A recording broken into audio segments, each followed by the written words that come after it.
इस संसार में जो सबसे बढ़कर के माया है वो है पढ़त मूर्खों की। पढ़त मूर्ख उन्हें कहते हैं जिनके लिए कबीरदास जी ने कहा है पढ़ी पढ़ी पंडित मूर्ख भय।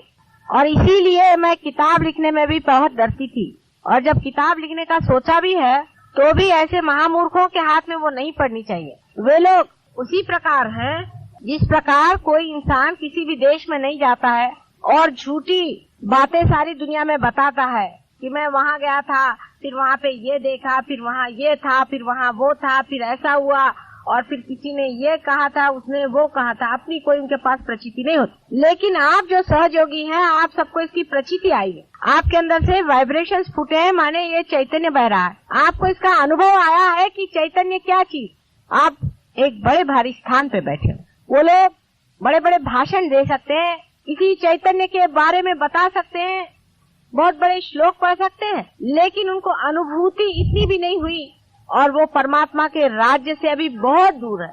आपकी एंट्री हो चुकी है, उसका एक विशेष कारण है। आपने पढ़ा होगा कि गणेश जी का जन्म सिर्फ उसकी माँ ने ही किया था। अपनी सृष्टि रचना से पहले ही उसने एक बेटे को जन्म दिया था, खुद माँ ने ही ये सब किया था, इसलिए कि बाद में वो पिता को जान सके और उसको एक विशेष शक्तिशाली बनाया कि उसकी और ब्रह्मा विष्णु महेश कोई भी नजर उठा करके भी न देख सके, इतना वो शक्तिशाली। एक विशेष रूप का वो बालक था और उसी की पुनरावृत्ति आज इस कलयुग में हुई है। आपको भी मैंने अपने सहस्त्रार से जन्म दिया है, एक विशेष रूप से, इसीलिए आपके अंदर वाइब्रेशन छूट रहे हैं। लेकिन आप में से कितने लोग हैं जो अपनी इज्जत करते हैं, अपने को समझते हैं कि कोई विशेष चीज हमने पाई है और उसी विशेष तरह से हमें रहना चाहिए, अपने जीवन को उसी तरह से बनाना चाहिए। आपका स्थान देवलोक से भी ऊंचा बना है।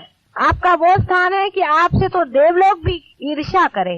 किसी देवों ने इस तरह से उंगलियों के इशारे पे जागृति नहीं थी गणेश छोड़कर। किसी भी साधु संतों से ये कार्य नहीं हुआ था जिन्होंने हजारों साल की तपस्या की हुई है। इतना ही नहीं कि तुम लोग पार हो गए हो, पर इशारे पर कुंडलिनी उठाते और हर एक की कुंडलिनी को जांचते हो कि ये कहाँ है और कैसे। लेकिन इतनी बड़ी चीज पा करके भी आप लोगों ने अपनी इज्जत नहीं की। या तो हमारा नसीब खोटा है कि हमें खोटे ही सिक्के मिले, वो चल ही नहीं सकता। आधा अधूरापन इतना अधिक है कि कभी कभी मेरा मन ये चाहता है कि बंद कर दें इस सहयोग को, अब खत्म करें। डांटते भी हैं, कहते भी हैं, प्यार भी करते हैं, दुलार भी करते हैं कि सिर्फ जरा स्टेडी हो जाओ।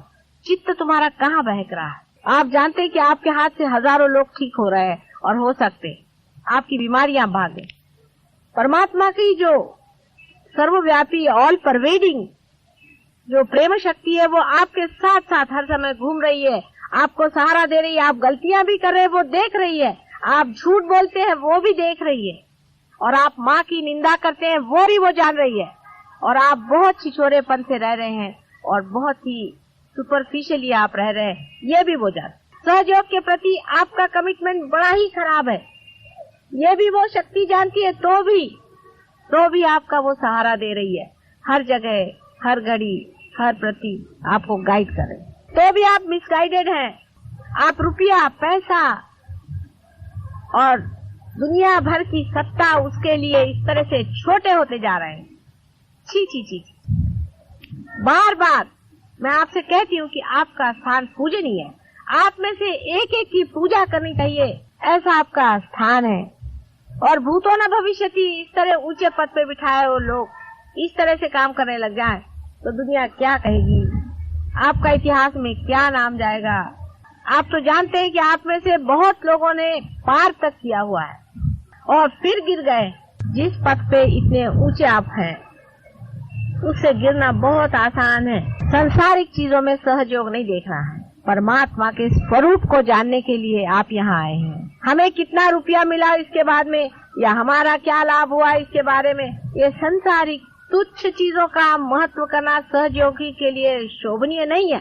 आप हमारे पास परमात्मा को मांगने आए हैं, सांसारिक चीजें मांगने के लिए नहीं आए। न ही कुछ मेरे भाषण सुन करके झूठा ज्ञान इकट्ठा करने के लिए आए हैं आप, नहीं, जो साक्षात ज्ञान है। अंदर ही देखिए, जब भी आप ज्ञान मांगेगा अंदर से ज्ञान बहेगा, हर एक चीज स्पष्ट दिखाई देगी कि यही ज्ञान है। बहुत हो गया अपने बाल बच्चों के लिए और अपने घर द्वार की चिंताएं, आप विशेष स्थान पर बिठाए गए हैं। जो लोग विशेष होंगे उन्हीं से विशेष कार्य घटित होंगे। मानव से अति मानव हो गए हैं। आपके लिए यज्ञ भी 2 किए थे पहले भी। आप जानते हैं कि पूरा प्रयत्न हम कर रहे हैं कि आपके सब अंग कम से कम परमेश्वर को समर्पित हो जाए। उसी को समर्पित करना है अपने को। उसके लिए जो भी स्वच्छता होती है, जैसे कि माँ जब बाप घर आने वाला होता है तो बच्चों को कैसे धो पोंछ करके साफ करके सामने प्रेजेंटेशन देती है, वही करने के लिए बड़े प्यार से हम लोग ये यज्ञ कर रहे हैं। अपने सारे चक्रों में से जो बहने वाली शक्तियां हैं उससे सब मैं आपको प्लावित कर सकती हूँ, लेकिन आप कभी कभी मुझे ऐसे जान पड़ते हैं कि मैं किसी दीवार से बात कर रही हूँ, किसी पत्थरों से मैं अपना सर टकरा रही हूँ। ये दुष्ट महादुष्ट मेरी बात सुनने नहीं वाले। ऐसा नहीं होना चाहिए। सहयोग में गहरा उतरिए। सारे संसार का सुख एक तरफ है और परमात्मा के चरणारविंद का सुख एक तरफ। उस परम सुख को पाने के बाद मनुष्य संसार की किसी भी सुख की ओर देखता नहीं।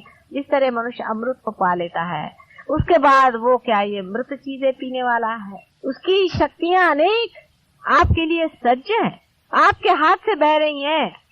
आपको समझ में नहीं आता कि किस तरह से ये कहाँ पर काम कर रही है। मैंने बार बार आपसे कहा है, आप लोग सीखते। आज प्रजापति का, ब्रह्मदेव का यज्ञ किया गया है। आप जानते हैं कि मनुष्य 5 एलिमेंट से बना हुआ है और ये जो 5 तत्व है, उन तत्वों की पूजन करने का ही मतलब ब्रह्मा का पूजन करना है, क्योंकि ये उनके आयुध हैं और ये भी प्रजापति को भी माँ ने ही दिए।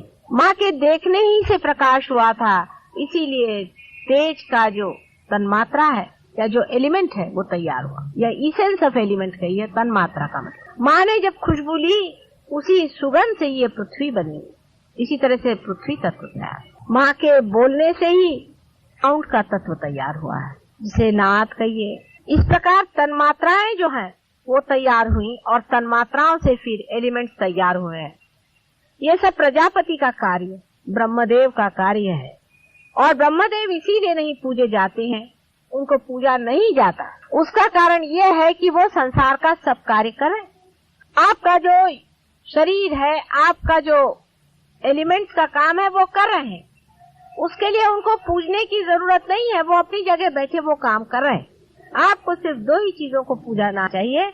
एक तो शिव को, जिससे आपका एग्जिस्टेंस बने रहे, आपका अस्तित्व बना रहे, आपके प्राण बने रहे। और दूसरा आपको विष्णु को, जो कि आपको इवोल्यूशन देता है, जिससे आपकी उत्क्रांति होती है। लेकिन यज्ञ प्रजापति का करना जरूरी है कि आपके अंदर के जो पंचभूत है, आपके अंदर के जो तत्व है, इन पंच महाभूतों के जो तत्व हैं जिन्हें तन्मात्राएं कहते हैं, वो जागरूक होकर के आपको भी उसका यश प्रदान करे। पहले यज्ञ सिर्फ प्रजापति का ही होता था और बाद में विष्णु जी का भी शुरू हुआ। शिव जी का भी यज्ञ होना चाहिए ऐसा लोग सोचते हैं, लेकिन उनका यज्ञ नहीं होता है, उनका रुद्र होता है। उसके भी कारण है। शास्त्र में जो कुछ विधि लिखी हुई है उन सब के बहुत गहरे कारण है। इसलिए जो कुछ लिखा हुआ है उसको अगर आप फॉलो करते हैं तो कोई उसमें ब्लाइंडनेस नहीं है, उसमें अंधता नहीं है। जबकि आपके पास वाइब्रेशंस हैं, आप स्वयं वाइब्रेशन से इसकी जांच पड़ताल कर ले सकते हैं कि जो ये विचार है या जो कुछ किताब में लिखा है ये ठीक है या नहीं। बहुत सी जगह कुछ कुछ बीच में घुसेड़ दिया है, हर एक पुस्तक में ये किया है, उसको भी आप देख सकते हैं अपने वाइब्रेशन से। ऐसे कौन जान सकता है कौन आदमी पार है, कौन नहीं है, कौन रियलाइज है, कौन नहीं है, कौन गॉड रियलाइज है, कोई ऑर्डिनरीली रियलाइज है, कौन जीवन मुक्त है।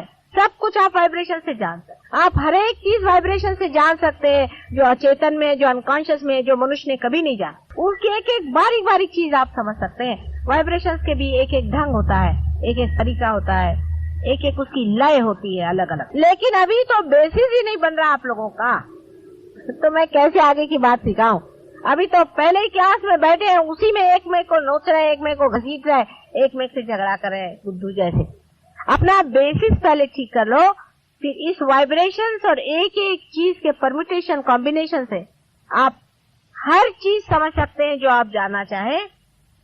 इतना ही नहीं, आप स्वयं भी उठते जा रहे हैं। जैसे जैसे मनुष्य उठता जाता है, वैसे वैसे वो ज्यादा जानते जाता है। आप जानते हैं कि जब आप नीचे खड़े थे तो आपको इतना नहीं दिखाई दे रहा था, इससे और ऊपर जाएंगे तो और आपको दिखाई देगा, और अगर बहुत ऊंचे चले गए तो और कुछ दिखाई देगा।